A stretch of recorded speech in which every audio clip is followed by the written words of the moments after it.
Vienen de traje con cruz y rosario, gritan libertad y siembran calvario. Bandera en mano, odio en la boca, pero su discurso siempre provoca. Dicen que aman a su nación, pero odian si no tiene su color. Con Trump aplauden cada locura, apuntan al pobre y juran escultura.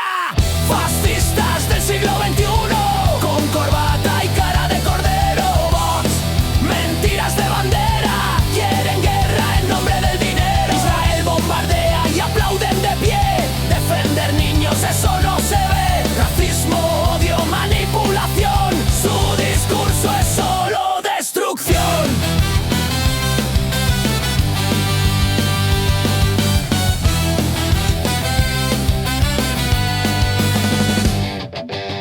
Cazan votos con miedo y censura, hablan de honor y usan tortura. Quieren España de blanco y cruz, pero su patria se pudre en su luz. Apoyan muros, apoyan metralla, prefieren guerra antes que batalla.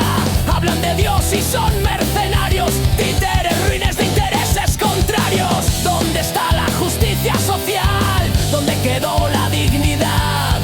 La ultraderecha vende moral, pero su alma es criminal.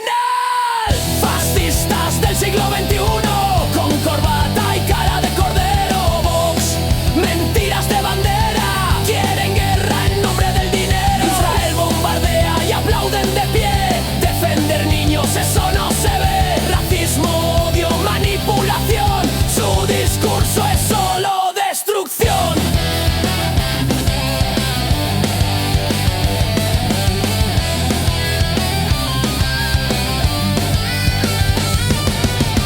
Mienten en TV, gritan en el bar, miran hacia Gaza y no quieren mirar. Niegan la historia, fabrican temor, pero el pueblo ya conoce su olor.